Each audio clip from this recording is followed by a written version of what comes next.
So in this video, we analyze a viewer's credit card setup and see what we can do to improve it. This viewer got approved for the Amex Gold card earlier this year, but they don't think they'll be keeping it after year one. This viewer wanted to know how to keep their membership rewards points intact after closing their only Amex membership rewards points earning card, and how opening and closing multiple credit cards in a short period of time would affect his relationship with American Express. The viewer also wanted to know if it would be worth it for them to apply for a Bilt Mastercard as a renter or keep a slot open for a future Chase credit card as they were currently at for 24. So we definitely cover a lot of important credit card topics when going through this viewer's situation. And so with that being said, let's just jump right in. So let's go ahead and start with our first question here. Number one, I applied and got approved for the American Express Gold Card. By the way, this is by user in early May with a sign-up bonus for 90,000 membership rewards points after spending $6,000 in 6 months. That's great because that's the all-time high offer. I think there's some higher ones now, but I'm sure back when you applied, that was certainly the highest offer. So bravo for getting that one. I see myself benefiting from it in the first year, but canceling it afterwards, kind of like a lot of people here.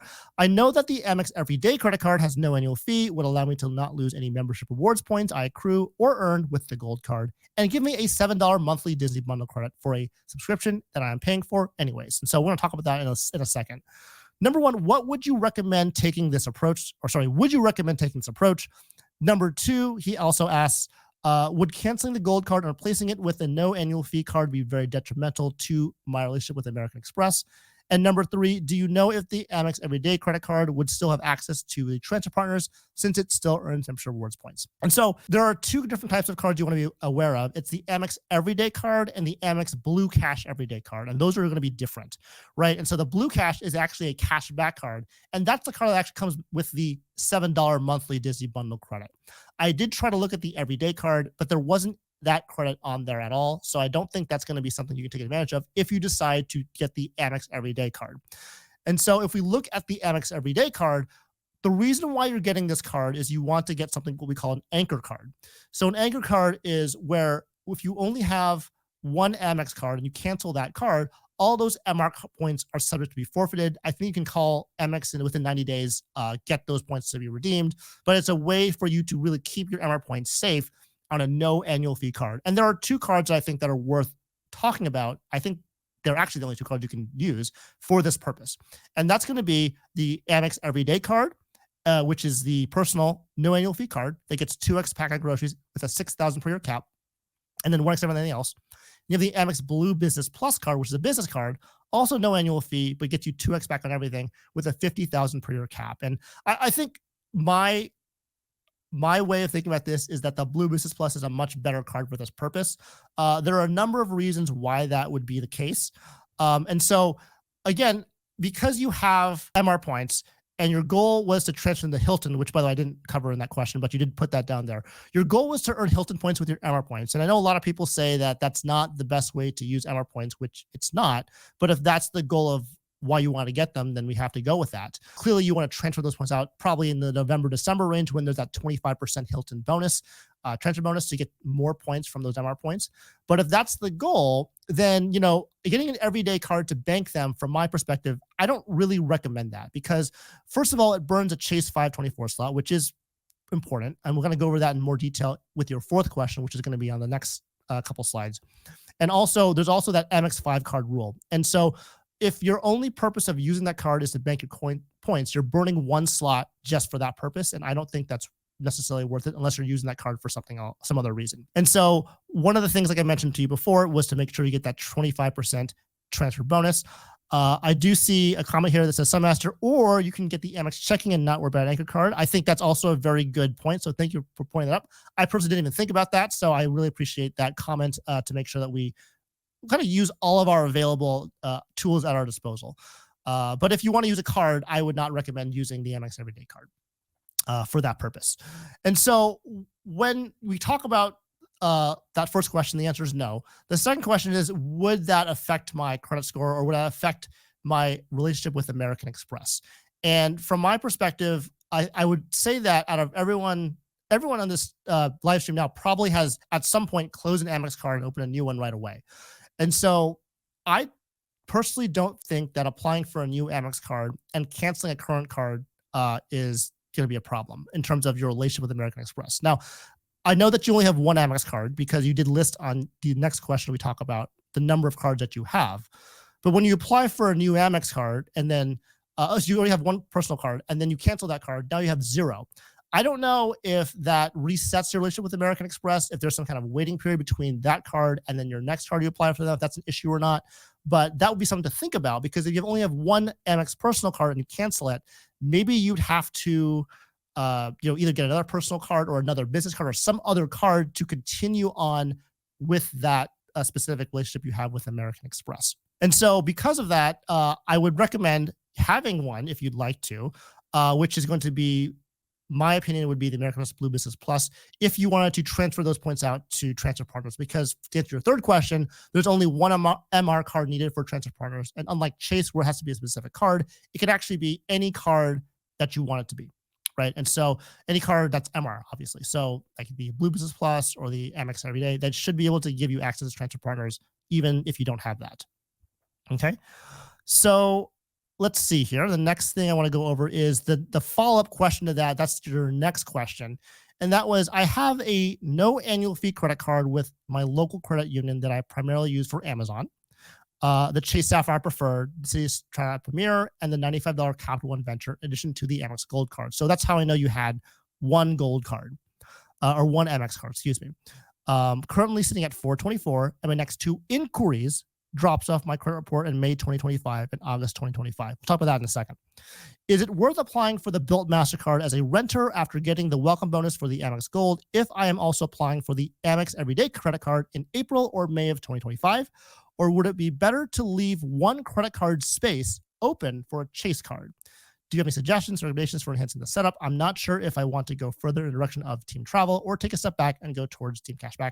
And my credit score is 770 to 800. So just to boil it down, he's asking if he should get the Amex Everyday card, or would he rather just get one card open for the Chase card because he wants to have an availability slot for that. And so the first thing I want to mention is that you talked about your inquiries dropping off your credit report in May of 2025 and August of 2025. And I want to just make a distinction, and I know you probably didn't mean this, but I'm going to go here first. You will automatically be denied for a Chase credit card for Chase 524 if you've been approved for the last 5 or more credit cards in the last 24 months. So what that's referring to is that those are cards that show up on your personal credit report, not your inquiries. So I think you meant that your cards drop off your credit report, but I just want to make sure that we make that distinction very clear. It's not the inquiries, it's the actual new accounts that count for Chase 524. Going back to the actual slide, you can see this is what you had told me about. So these are your cards. You have the Amex Gold card, Citi Star Premier, Capital One Venture card, your credit union card, and the Chase Sapphire Preferred. So I organize in a way that I think is probably the way you use them. Use the gold card for dining and groceries. Use the Citi Star Premier card for your airline, hotel, travel, and gas. And then the venture card is that 2x miles card. We get 2x back on all your purchases. So that's kind of your catch-all credit card. And so the question you have after that goes into, like, what if I add certain cards, like the Bilt card or the Amex Everyday card? Should I get those cards and do that or not? And so, I think that you could do that. One other situation I think that could be helpful to think about is, instead of getting a new Amex card, you could also downgrade the card that you have, which is the gold card, to the Amex green card after the first year. And the reason why I mentioned that is because if you look at your original portfolio, you have a gold card that has dining and groceries, and then you have a Citi card. But the Citi card is different because it doesn't really cover all travel. It covers only airlines and hotels. It doesn't cover at the 3X level. It doesn't cover other things like rental cars or cruises. There's some multiplier on the Star Premier about like the 10X if you use the Citi Travel portal, so that's fine. But I would go ahead and just think about to cover those other categories if those are categories that are important to you.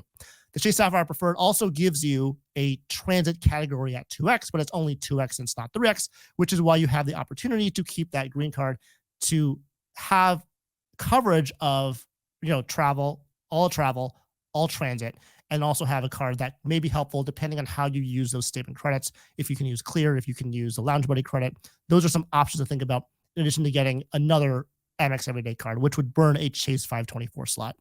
There's also that Bilt card that you may want to get as a renter. I think that's a great card to get if you would like to get it. But in the sense that if you're going to burn a Bilt card for a Chase 524, that's going to be a distinction between what you want to do or not. And I certainly have recommendations about this, but I think what would be more helpful is if we had other people, for example, the 134 of you, or hopefully as many of you as possible, would like to vote on what user should do with his next move. So I'm going to change the slide here so you can see the next question. And again, this is a poll situation where the live polling will happen. I'm going to go ahead and put up that banner on the bottom here. And so if you go to menti.com on your phone or whatever web browser you have and enter the 8-digit code or scan the QR code, you can vote on your phone on the next slide to see what's going on here. And that's what this is going to look like. It's going to be your question. The question is two of them. There's two of them. How should user preserve his MR points? We did discuss that already. Should he get the Blue Business Plus? Should he just keep something else? Should he do some other, get the Amex Everyday card? What's the question about that? So we're going to get that voting started here right around now. So let's see what you think. So the options are to get the Amex Everyday, to get the Amex Blue Business Plus, or the product change the gold to the green card. What do you think people want to do? I'm going to put in my vote here. I do have a vote as well, or I do have a opinion on this, but I do want to hear what people say first. We did talk about the checking account too, so that is another option. So we're just going to go ahead and look at this live polling. So it looks like I'll probably stop the polling around 20 people. That seems to be how many people are participating in this. So, but it's really cool. It looks like we've got a really big coverage of the Amex Blue Business Plus as the option, as the best option in your situation, which I think is great.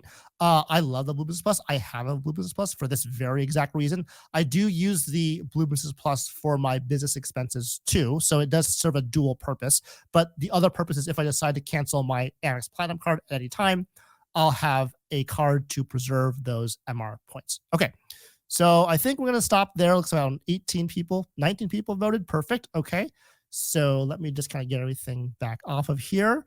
And I'll move this over here. So here are my recommendations for you. So personally, there's two things. You could either recommend down with the Amex Green, depending on what you would like to do with your coverage of that travel and transit category, or get a Blue Business Plus.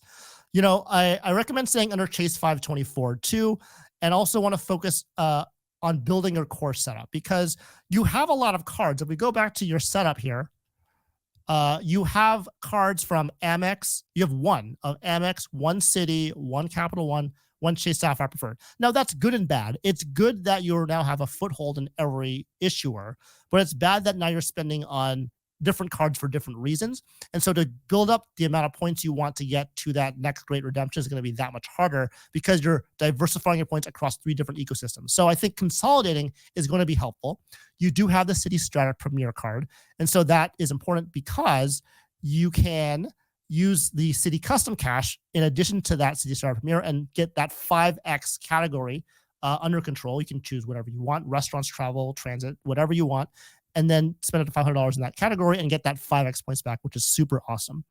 I also forgot that there was another question on there, so I will go back to this. I apologize for that.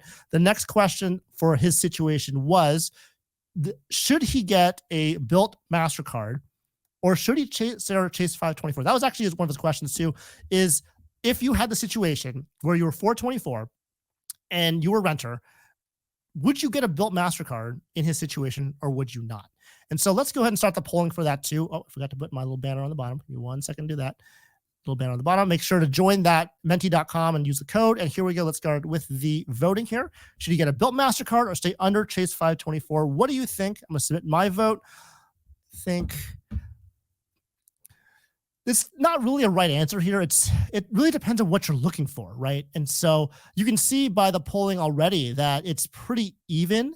There's not one choice that's really much better than the other based on the people that are here.